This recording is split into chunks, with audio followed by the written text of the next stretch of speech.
this is Christy and Europe and welcome to my mini vlog.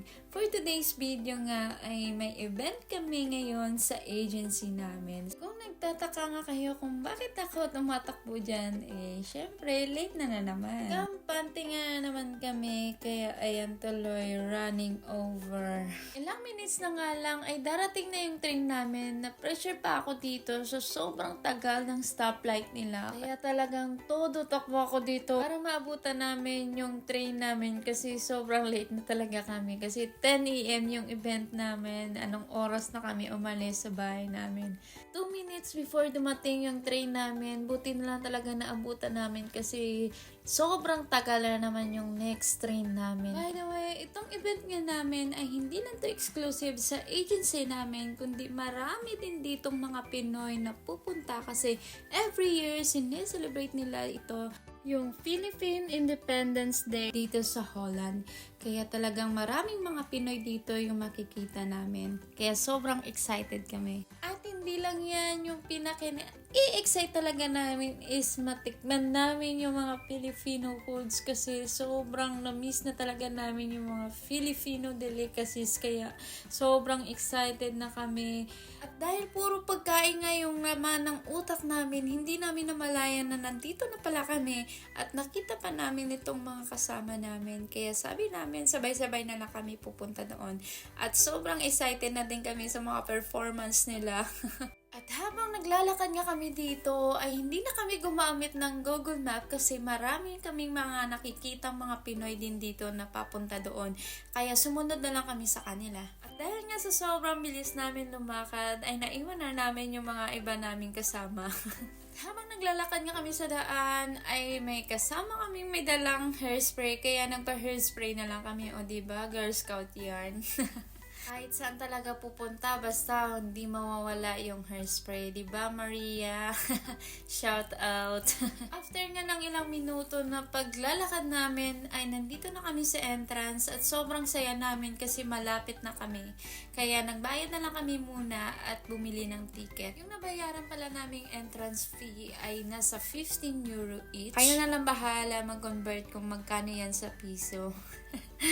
Tamad yarn. After nga namin magbayad, ay naglakad na kami ng onte at akala namin malapit na kami. Ay akala lang pala namin pero maglalakad pa pala kami ng ilang minuto. Pero okay lang din kasi nandito pa naman yung mga performer kasama namin. Pero sa wakas, sa ilang minutong paglalakad, nakarating na din kami dito. Pero syempre, expect late. Pagdating nga namin dito ay sobrang daming tao. Hindi lang yung makikita namin dito mga Pinoy. Meron din mga Dutch people. Kaya sobrang nakakataba ng puso. Yung alam mo yung nag-e-enjoy at nagko-cooperate sila sa mga gawaing Pinoy. Sa mga oras nga nito ay lunchtime na. So bali kakarating lang din namin. O diba, kain agad. Perfect time yan. Pagkatapos nga namin pumila ay naghanap na kami ng pwesto. Nandito kami kakain. Sayang lang din kasi wala kaming dalang mga sapin na pwede namin pag-upuan. Nakalimutan talaga namin.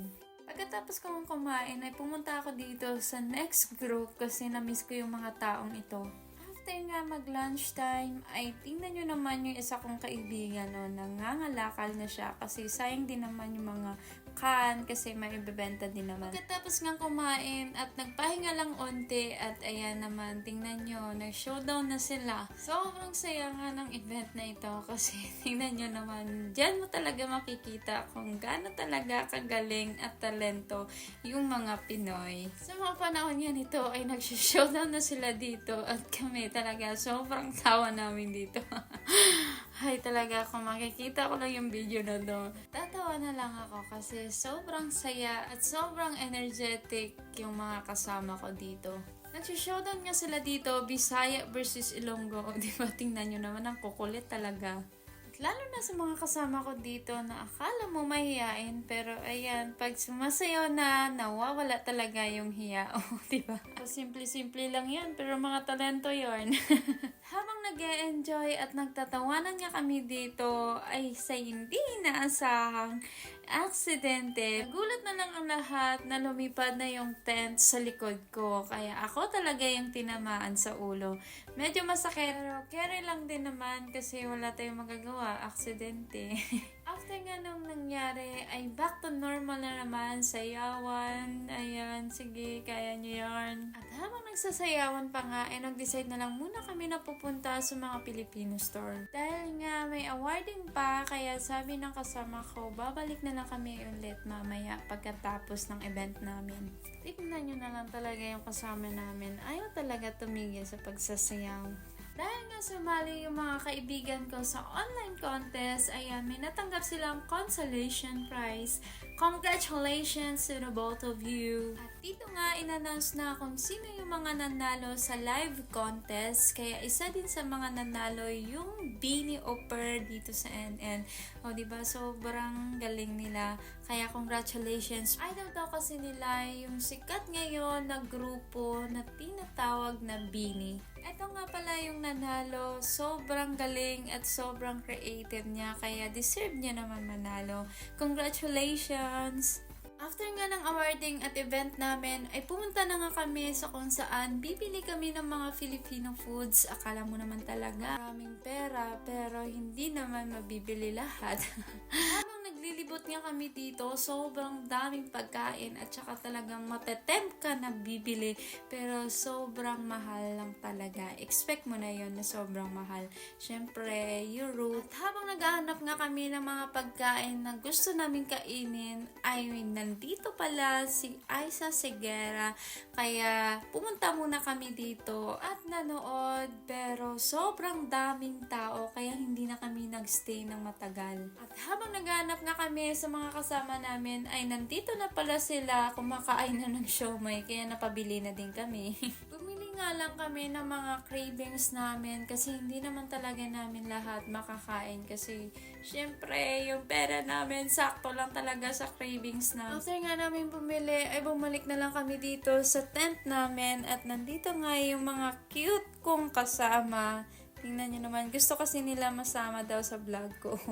Hi! Shout out sa inyong dalawa, Candice and Giselle. Pero nagtataka lang talaga ako kasi hanggang dito naghahanap pa talaga ng mga can para lang maibenta. Ang cute nyo talaga. Sa mga oras nga nito ay nag-decide na kami na umuwi kasi pahapon na din naman at anong oras na. Kaya mababa na naman yung lakad namin papuntang train station. Pagkadatingan namin dito sa train station ay biglang nagyaya yung kasama ko na pupunta daw kami ng Amsterdam Central kasi may bibilhin yung isa naming kasama.